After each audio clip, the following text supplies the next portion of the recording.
எலக்ட்ரிசிட்டில first 5 mark கொஸ்டினா define electrical conductivity of a wire give its SI unit. கண்டக்டிவிட்டினா நான் கேக்குறாங்க. கண்டக்டிவிட்டி அப்படின்னா ரெசிப்ரோக்கல் ஆஃப் ரெசிஸ்டிவிட்டி. ரெண்டு சிம்பிள் தெரிஞ்சு வச்சுங்க. ரோனா ரெசிஸ்டிவிட்டி, சிக்மா தான் கண்டக்டிவிட்டி. சரியா? ஸோ கண்டக்டிவிட்டி அப்ப நம்ம என்ன சொல்லலாம் அப்படின்னா கண்டக்டிவிட்டியை வந்து the reciprocal of resistivity is known as conductivity or specific conductance.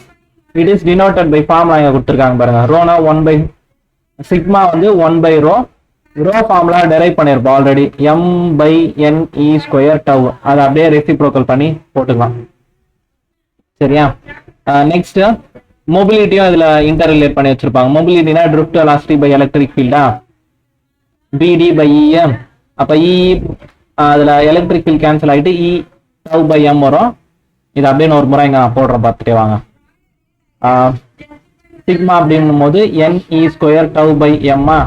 நம்மளுக்கு மொபிலிட்டினா ட்ரிஃப்ட் வெலாசிட்டி பை எலக்ட்ரிக் ஃபீல்டுன்னு தெரியும். ட்ரிஃப்ட் வெலாசிட்டினா e tau by m. Again இந்த e வரும்போது e கேன்சல் ஆயிடும். இப்போ இந்த e ஸ்கொயரை ரெண்டு முறை போட்டுக்கலாம். e tau by m. சரியா? e டவ் பை m மொபிலிட்டின்னு சொல்லிக்கலாம். அப்ப சிக்மாவை n e டவ் இப்படின்னா சொல்லலாம். சரியா? நெக்ஸ்ட் இதோட யூனிட் ஓம் இன்வர்ஸ் மீட்டர் இன்வர்ஸ், அப்படி இல்லைன்னா மோ மீட்டர் இன்வர்ஸ்னு சொல்லலாம். சரியா? இந்த யூனிட்டை தெரிஞ்சு வச்சுங்க. செகண்ட் கொஸ்டினா high current is to be drawn safely from எதுல இருந்துன்னா low voltage battery and high voltage battery. What can you say about the internal resistance of the two battery? இப்ப இன்டர்னல் ரெசிஸ்டன்ஸ் பத்தி கேட்டிருக்காங்க. கரண்ட் பேஸ் பண்ணியா போடுறான். V is equal to IR. Internal resistance வரப்ப என்ன பண்ணோம்னா ஐனா V by R எப்பவுமே அது வருமா? இன்டர்னல் ரெசிஸ்டன்ஸ் வரப்ப வோல்டேஜ் EMF கன்சிடர் பண்ணுவோம். அதே நேரத்தில் ரெசிஸ்டன்ஸ் ரெண்டு ரெசிஸ்டன்ஸ் வரும். External resistance plus internal resistance. அப்ப ஹை கரண்ட் வேணும் அப்படின்னா இன்டர்னல் ரெசிஸ்டன்ஸ் எப்படி இருக்கணும்? இது இன்வெர்ஸ்லி ப்ரொபோர்ஷனல். அப்ப இன்டர்னல் ரெசிஸ்டன்ஸ் கம்மியா வரணும். இதை வேர்டிங்ஸ்ல மென்ஷன் பண்ணிடணும். High current required means internal resistance of the battery must be low. அதுவே கரண்ட் கம்மியா வேணும்னா இன்டர்னல் ரெசிஸ்டன்ஸ் அதிகமா இருக்கணும். இந்த ரெண்டு வேர்டு இருந்தாலே போதும். சரியா? கரண்ட் அதிகமா வேணும்னா அந்த பேட்டரியோட இன்டர்னல் ரெசிஸ்டன்ஸ் கம்மியா இருக்கணும். இன்டர்னல் ரெசிஸ்டன்ஸ் கம்மியா இருந்துச்சுன்னா கரண்ட் அதிகமா இருக்கும். அது அப்படியே ஆப்போசிட்ல சொல்றேன். ஸோ இந்த கொஸ்டின் தேர்ட் கொஸ்டின்ல என்ன கேட்டிருக்காங்கன்னா எனர்ஜி, டோட்டல் எனர்ஜி கேட்டிருக்காங்க. டோட்டல் எனர்ஜியோட ஃபார்முலா VIT யூஸ் பண்ணிக்கலாம். ஹீட் எனர்ஜி நம்ம படிச்சிருப்போம்ல. பவர்னா VI, அதை பேஸ் பண்ணி 3 போட்டிருப்போம். எனர்ஜினா இங்க நம்ம என்ன பண்ணிக்கலாம், சிம்பிளா ஹீட் எனர்ஜியா கூட கன்சிடர் பண்ணி எனர்ஜிக்கு VIT. ரெண்டு எனர்ஜி இருக்கு. சரியா? ரெண்டு பேட்டரி இருக்கா, அதை பேஸ் பண்ணி கண்டுபிடிக்கலாம். ஃபர்ஸ்ட் கரண்ட் எவ்வளவு இருக்குன்னு கண்டுபிடிக்கணும். டைம் வந்து ப்ரீவியஸ்ல நான் சொல்லியிருக்காங்க 1 minute அப்படின்னு சொல்லியிருக்காங்க. ஸோ டைம் வந்து 1 minute அப்படின்னும் போது 60 seconds. சரியா? 1 minute என்னும் போது 60 seconds. இப்போ நம்ம என்ன பண்ணலாம் அப்படின்னா இந்த சர்க்கியூட்ல போற கரண்ட் கண்டுபிடிக்கணும். எல்லாத்தையுமே ஹோம்ஸ்ல தான். அப்ப I is equal to V by R. Voltage எவ்வளவு, இந்த நெட் வோல்டேஜ் எவ்வளவு இருக்கு, நெட் ரெசிஸ்டன்ஸ் எவ்வளவு இருக்குன்னு கண்டுபிடிக்கணும். வோல்டேஜ் அப்படின்னும் போது 2 வோல்டேஜ் இருக்கா. இதுல தெரிஞ்சுக்க வேண்டிய விஷயம், 2 பேட்டரி ஒரே மாதிரி இருக்கு அப்படின்னா இதுலயும் கரண்ட் ஃப்ளோ, இது ஸ்ட்ரெயிட்டா கனெக்ட் ஆயிருக்கு, ரெண்டுமே ஒரே டைரக்ஷன்ல போச்சுன்னா அந்த வோல்டேஜ் ஆட் பண்ணிப்போம். இந்த கேஸ்ல பாருங்க, பாசிட்டிவ்ல இருந்து இப்படி போகும், இதுல இருந்தும் இப்படியே வரும். அப்ப ரெண்டும் ஆப்போசிட் டைரக்ஷன்ல போதா, ஆப்போசிட்ல போச்சுன்னா ஒன்னோட ஒண்ணு கம்மி ஆயிடும். ஃபோர்ஸ் மாதிரி தான். இப்ப இந்த சைடு ஒரு 10, இந்த சைடு ஒரு ஃபோர்ஸ் குத்தானா என்ன ஆகும், ரிசல்ட் என்ன பண்ணும், 6 நியூட்டன் இந்த சைடு போவோம், இந்த ஆப்ஜெக்ட் இந்த சைடு போகணும். பாத்தீங்களா? அதே மாதிரி தான் கரண்ட்டும் 2 சைட்ல இருந்தும் வருது. எது அதிகமோ அந்த சைடு போகுது. அப்ப வோல்ட் வந்து 10 - 4 வோல்ட். இது அழிஞ்சிடும், இந்த சைடு மட்டும் தான் வோல்டேஜ் போகும். இப்ப இங்க வோல்ட் 6 வோல்ட், ரெசிஸ்டன்ஸ் இது வோல்ட் இல்ல ரெசிஸ்டன்ஸ் தான். அப்ப ரெசிஸ்டன்ஸ் போது 1 2 3 4 ரெசிஸ்டர் சீரீஸ்ல இருக்கு. 1 + 2 + 6 + 3. அப்ப 3 இது 1 + 2 + 6 + 3 3 3 12 ohm. அப்ப கரண்ட் வந்து I is equal to V by R, voltage 6, resistance 12, 1/2, current வந்து 0.5 ஆம்பியர். சரியா, கரண்ட் கண்டுபிடிச்சிட்டோமா? வேற என்ன வேணும் அப்படின்னா பவர் தானே, P1 P2 போட்டுக்கலாம். ரெண்டு பேட்டரிக்கு எவ்வளவு பவர்ன்ட்டு VIT அப்படின்னும் போது இதோட வோல்டேஜ் 4 வோல்ட், அதுல கரண்ட் வந்து சேமா தான் போகும் சீரீஸ்ன்றதால VIT. டைம் வந்து 1 மினிட்னு கொடுத்துருந்தாங்களா, 1 மினிட்னா 60 செகண்ட்ஸ். 2 1s are 230 சார், அப்ப 3 4s are 12, 0 120 வாட்ஸ். இங்க வரும்போது என்ன பண்ணலாம், அதே மாதிரி VIT இந்த பேட்டரியோட வோல்ட் 10, கரண்ட் வந்து 1/2, டைம் வந்து 60, 30 சார், அப்ப 300 எனர்ஜி தானே இது, எனர்ஜின்னும் போது யூனிட் வந்து ஜூல்னு வரும். சரியா, எனர்ஜி தான் கண்டுபிடிக்கிறோம், ஹீட் எனர்ஜியா வச்சு போடுறோம். டோட்டல் எனர்ஜின்னும் போது E1 plus E2 போட்டுக்கலாம். E1 plus E2 போட்டினா 120 plus 300, ஆன்சர் எவ்வளவு வரும்? 420. சரியா, 420 joule. Next question 2 mark question தான். 10 volt cell of negligible resistance. Resistance இல்ல, இதுக்கு வந்து ரெசிஸ்டன்ஸ் இல்ல. Connected in parallel to the battery of EMF 200 volt, internal resistance 38 ohm shown in the figure. Find the value of current. I கேக்குறாங்களா, V is equal to IR னு எடுத்துக்கிறேன். I என்னும் போது V by R, resistance ஒன்று தான் இருக்கு. Voltage வந்து இந்த volt இப்படி போகுது, இது இப்படி வருது, அப்ப ஆப்போசிட்ல தான் வருது. 200 minus 10, அப்ப வோல்ட் வந்து 190 வோல்ட் தான் வரப்போகுது. ரெசிஸ்டன்ஸ் ஒரே ஒரு ரெசிஸ்டர் தான் இருக்கு, 38 தான் இருக்கு. அப்ப V என்னும் போது I தானே தேவை. I is equal to V by R, voltage 190, resistance வந்து 38. கேன்சல் பண்ண பார்க்கலாம். 38 5s are வரும், 38 5s are 5 8s are 40, 5 3s are 15 plus 4 19. சரியா, அப்ப I is equal to 5 ampere. இதை வேற எப்படியும் போடலாம் அப்படின்னா, parallelன்னு சொல்லியிருக்காங்களா இது ரெண்டும். அப்ப இங்க இருக்கிற வோல்டேஜும் இங்க இருக்கிற வோல்டேஜும் சேம்னு எடுத்துக்கலாம். அப்ப இதோட வோல்ட் வந்து 10, இங்க எவ்வளவு வோல்ட் இருக்குன்னா 200 வோல்ட், பிளஸ் இதுல எவ்வளவு வோல்ட் இருக்குன்னா இந்த கரண்ட் இன்டூ ரெசிஸ்டன்ஸ். கரண்ட் ஐன்னு எடுத்துக்கா, அதோட ரெசிஸ்டன்ஸ் 38. ஸோ இப்படி போனாலும் அதே தான் வரப்போகுது. சரியா, அப்ப 10 minus 200 is equal to 38I. அது 190 வரும். 190 minus 190 equal to 38I. 190 divided by 38 is equal to I. அதேதான் உனக்கு வரும். மைனஸ் ஏன் வருது அப்படின்னா, டைரக்ஷன் ஆப்போசிட் டைரக்ஷன்ல இருக்குன்றத ரெப்ரசென்ட் பண்ணும். ஸோ I வந்து 5K. 5 அந்த மைனஸ் எதை ரெப்ரசென்ட் பண்ணோம்னா, நம்ம எத்தனை டைரக்ஷன் தப்பு, ஆப்போசிட் டைரக்ஷன் ரெப்ரசென்ட் பண்ணும். நெக்ஸ்ட் ரொம்ப இம்பார்ட்டன்டான கொஸ்டின், லாஜிக் மட்டும் தான் தேவை. கொஸ்டின்ஸ் சர்க்கியூட்டை எப்படி கொடுத்தாலும் போட தெரியணும். சரியா, கிர்ச்சாஃப் ரூல் யூஸ் பண்ணி போடலாம். லூப் நம்ம எடுக்கிற லூப் தான். சரியா, இப்ப நான் ஃபர்ஸ்ட் லூப் எதை எடுக்க போறேன்னா ABDCA. இதோட ரூல்ஸ் ஆல்ரெடி சொல்லியிருப்பேன். பேட்டரியோட எண்டிங்ல எது இருக்கோ அதை போடுவோம், பேட்டரி எண்டிங் போடுவோம். அதே நேரத்துல லூப் டைரக்ஷனும் கரண்ட் டைரக்ஷனும் சேமா இருந்தா நெகட்டிவ் போடுவோம். லூப் டைரக்ஷனும் கரண்ட் டைரக்ஷனும் ஆப்போசிட்ல இருந்தா பாசிட்டிவ் போடுவோம். இதை தெரிஞ்சுக்கிட்டு இதை அப்ளை பண்ணலாம். இப்ப லூப் எப்படி எடுக்க போறேன், ABDCA இந்த சைடு எடுக்க போறேன். சரியா, இப்ப இங்க இருக்க இதுலயே கரண்ட் எல்லாம் அவங்களே கொடுத்துட்டு இருக்காங்க. அப்பனும் ஈஸி. ஒரு சில கொஸ்டின்ஸ்ல I1 I2 எல்லாம் தர மாட்டாங்க, நம்ம போடணும். இப்ப இங்க வருதா, ஏபில எதுவும் இல்ல, பிடில ரெசிஸ்டர் இருக்கு. லூப்போட டைரக்ஷன் எப்படி, கரண்டோட டைரக்ஷன் எப்படி. அப்ப என்ன பண்ணோம், மைனஸ் I1 பிளஸ் I2. இந்த ரெசிஸ்டன்ஸோட வேல்யூ, இந்த ரெசிஸ்டரோட வேல்யூ 4 ஓம்னு அங்கேயே கொடுத்துருக்காங்க கொஸ்டின்ல. பவர் கன்சியூம் பை த 4 ஓம். அப்ப ரெசிஸ்டன்ஸ் 4. அப்ப கரண்ட் இன்டூ ரெசிஸ்டன்ஸ் 4. நெக்ஸ்ட் இங்க வரும்போது நெக்ஸ்ட் ரெசிஸ்டர் இங்க இருக்கா, இதுல போற கரண்ட் வந்து I1 மட்டும் தான். அப்ப சேம் டைரக்ஷன்ல தான் போகுது. சேம் டைரக்ஷன் லூப் அதே டைரக்ஷன்ல அப்ப மைனஸ் I1 இன்டூ 2. நெக்ஸ்ட் பேட்டரியோட எண்டிங்ல பாசிட்டிவ் இருக்கு பிளஸ் 12 ஈக்குவல் டு 0. இதை உள்ள மல்டிபிள் பண்ண பார்க்கலாம். Minus 4I1 minus 4I2 minus 2I1 equal to minus 12. அப்ப I1 மட்டும் எத்தனை இருக்கு? 2 இருக்கு. Minus 4 minus 2 minus 6I1 minus 4I2 equal to minus 12 divided by minus 2 எடுத்துக்கிறேன்.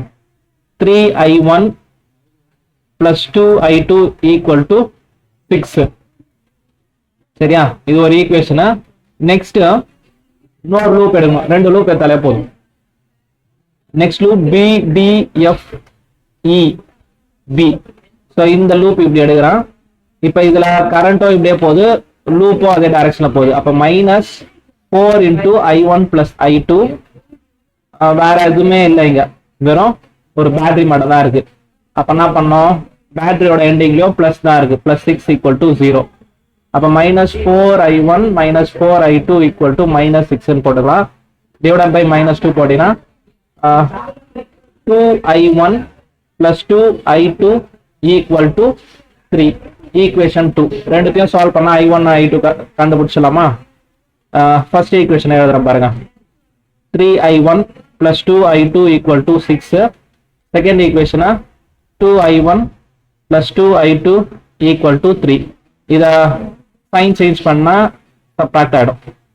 அப்ப இது 3 minus 2 I1 is equal to 3. So I1 ஓட வேல்யூ 3 ஆம்பியர் தெரிஞ்சிச்சு. நெக்ஸ்ட் I2க்கு என்ன பண்ணலாம் அப்படின்னா ஏதாச்சும் ஒரு ஈக்குவேஷன்ல சப்ஸ்டிட்யூட் பண்ணிக்கலாம். 3 செகண்ட் ஈக்குவேஷன் சிம்பிளா இருக்கு, அதே போட்டுக்கலாம். 2I1 plus 2I2 is equal to 3. 2 into I1 வந்து 3 plus 2I2 is equal to 3. 2I2 is equal to 3. இது வந்து 6 இந்த சைடு வந்தா minus 6 ஆகும். அப்ப 2I2 is equal to minus 3. I2 is equal to minus 3 by 2. 3 by 2 வந்து 1.5. I2 வந்து minus 1.5. minus 1.5 எதை ரெப்ரசென்ட் பண்ணதா? இங்க எடுத்துருக்கிற டைரக்ஷன் தப்புன்னு அர்த்தம். கரண்ட் அப்ப ஆப்போசிட் டைரக்ஷனா இப்படிதான் போகணும் அர்த்தம். நம்மளுக்கு என்ன தேவை? இங்க எவ்வளவு பவர் கன்சியூம் ஆயிட்டு இருக்கு அப்படின்னா பவரோட formula P is equal to VI. VI அப்படி இல்லைன்னா Vக்கு பதில் IR கொடுத்தனா IR into I square R. அப்படி இல்ல ஐக்கு வந்து V by R கொடுத்தனா I equal to V by R கொடுத்தீங்கன்னா V square by R. 3 formula இருக்கு. அது எந்தெந்த இடத்துல எந்த ஃபார்முலா யூஸ் பண்ணணும்னு தெரிஞ்சுக்கணும். சரி, ஃபர்ஸ்ட் இந்த இடத்துல இந்த லூப்ல இந்த BDல எவ்வளவு கரண்ட் போகுது அப்படின்னா I1 plus I2வா? I1 ஓட வேல்யூ 3, I2 ஓட வேல்யூ minus 1.5. 3 minus 1.5 1.5 தான் வரும். சரியா? 1.5 ஆம்பியர் கரண்ட் இவ்வளவு போகுது. இப்ப நம்மளுக்கு என்ன தேவை? பவருக்கு I square R எடுத்துக்கிறேன். ஏன்னா வோல்டேஜ் வேரியேஷன்ஸ் இருக்கும், ஒன்னொன்னுலயும் ரெசிஸ்டன்ஸ்க்கு ஏற்ற மாதிரி மாறும். ஸோ கரண்ட் இந்த இடத்துல போற கரண்ட் ரெசிஸ்டன்ஸ் தெரியும்ல, அப்ப அதை வச்சே கண்டுபிடிச்சுக்கிறேன். I square R. ஐயோட வேல்யூ 1.5 ஸ்கொயர், ஆரோட வேல்யூ 4. ஸோ 1.5 into 1.5 எவ்வளவு வரும்? 5 5 are 25, 5 1s are 5 6 7 15 5 2 2.25. So 2.25 into 4. 2.25 into 4. 4 5s are 20, 4 2s are 8, 10, 9. 9 power ஓட யூனிட் வாட். எனர்ஜிக்கு தான் ஜூல் வரும், பவர் ஓட யூனிட் வாட். சரியா? சோ இது மாதிரி क्वेश्चंस கிளியரா போட தெரியும்.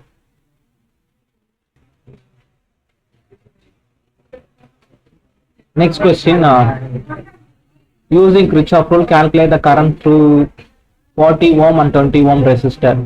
40 ohm இங்க எவ்வளவு கரண்ட் போகுது, இங்க எவ்வளவு கரண்ட் போகுதுன்னு கேட்டிருக்காங்க. இதுல I1 I2 எல்லாம் தரல, நம்மளே மார்க் பண்ணலாம். சோ ஏபில நான் இங்க வந்து இப்படி வரும் கரண்ட், இது I1 ன்னு எடுக்கிறேன்.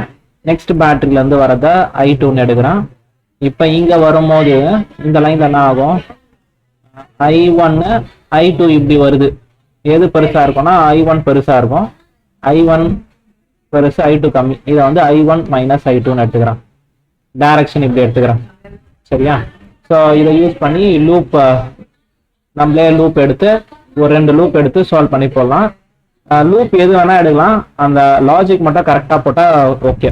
இப்போ நான் லூப் வந்து ABCDA இதை எடுக்கிறேன். இப்போ ஏபியில் பேட்டரி எண்டிங்கில் பாசிட்டிவ் தான் இருக்குது 80.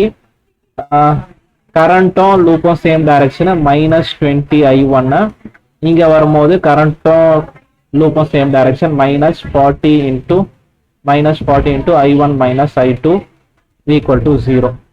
சரியா? 80 -20 I1 -40 I1 minus plus ஆயிடும் 40 I2 equal to 0.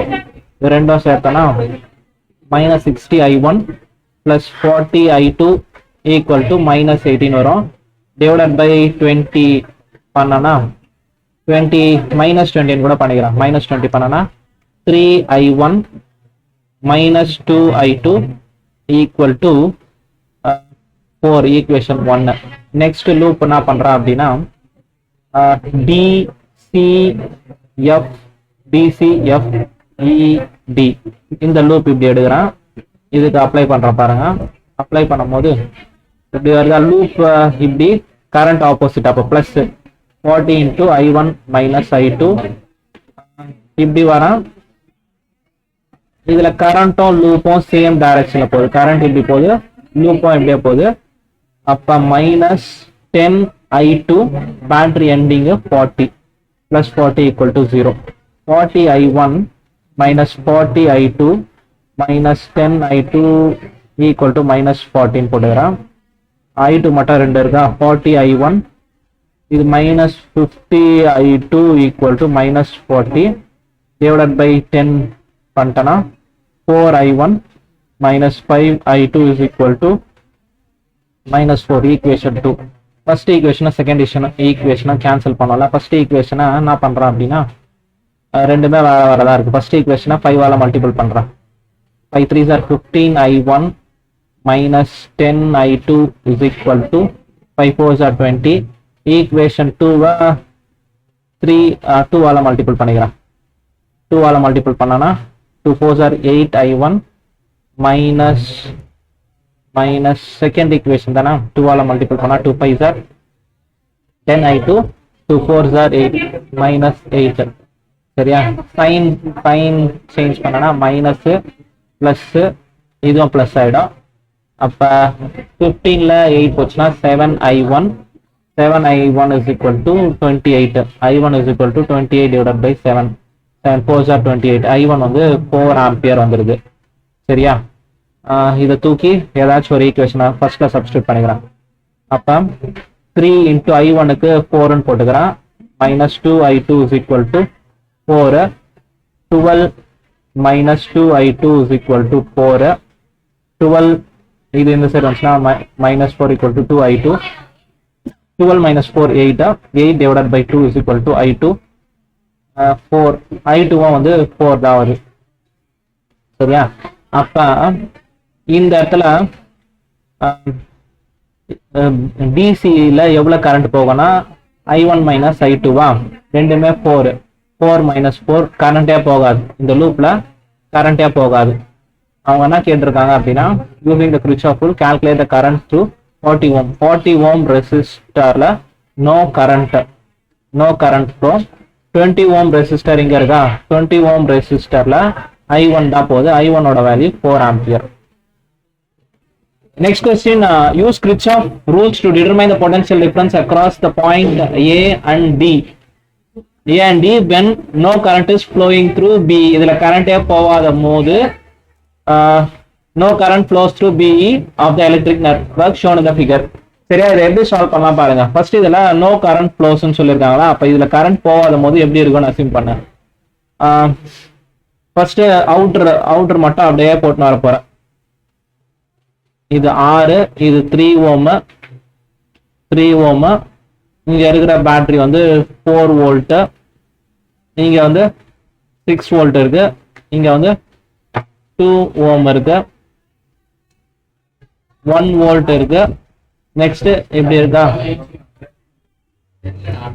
நெக்ஸ்ட் வந்து இப்ப இதுல அப்படியே கிர்ச்சாஃப் ரூல்ல வோல்டேஜ் கரண்ட் அப்ளை பண்ணி பார்க்கலாம். என்னென்ன ரெசிஸ்டன்ஸ் இருக்கு? இப்ப இதுல அப்படியே வோல்டேஜ்லாம் அப்ளை பண்ணிட்டே வாங்க. என்னென்ன வோல்ட் இருக்கு பாரு, இப்படியே போயிடலாம். 1 வோல்ட்,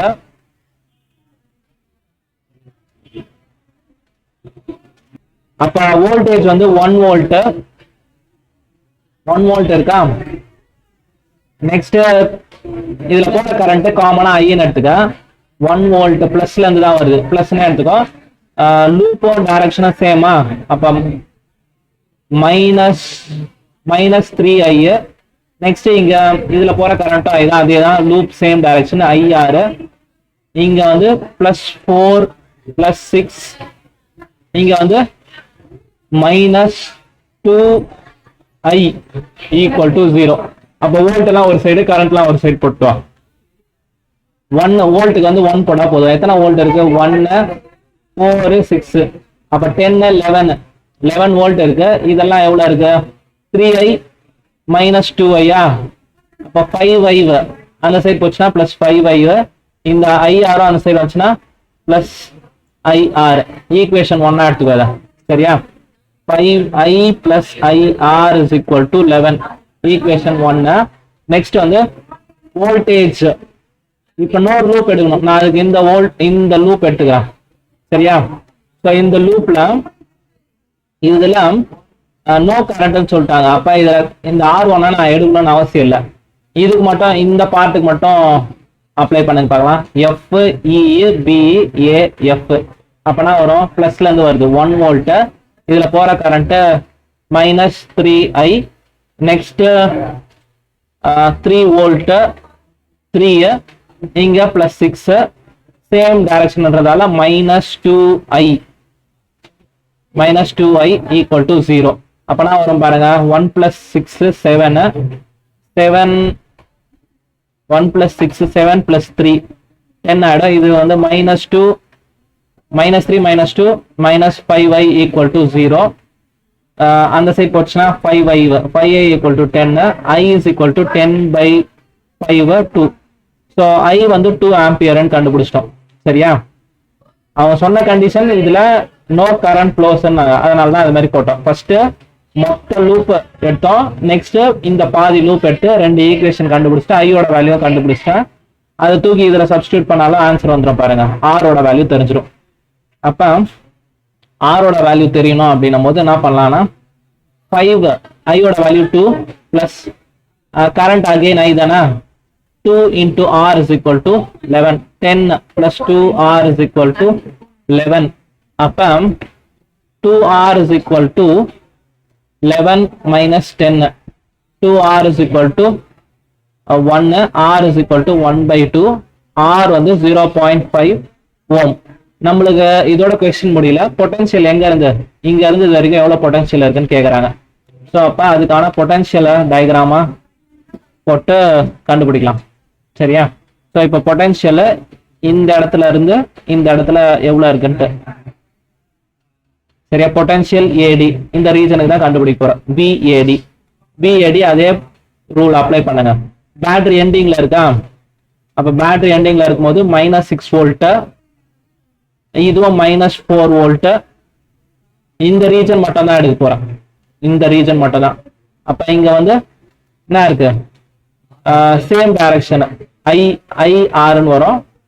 சேம் டைரக்ஷன்ல தான் கரண்ட் எப்படி அசியூம் பண்ணிருக்கோம், இப்படி போற மாதிரி அசியூம் பண்ணிருக்கோம். அதனால பிளஸ்னே போடுவோம். பிளஸ்னும் போது I வந்து IRனே போட்டுக்கலாம். சரியா? நெக்ஸ்ட் ஸ்டெப்ல போட்டுக்கலாம். இது 6 + 4 10 -10 I வந்து 2, R வந்து 0.5 = 0. அப்ப இது அதோட பொட்டன்ஷியல் BAD. அப்ப -10 2 into 0.5 1. அப்ப வோல்ட் வந்து BAD வந்து -10, அப்ப 9 -9 வரப்போகுது. சரியா? -9 BAD. இங்க இருந்து இங்க வந்து -9 வோல்ட். அப்ப VDA போட்டோம்னா +9 வோல்ட்னு போட்டுக்கலாம்.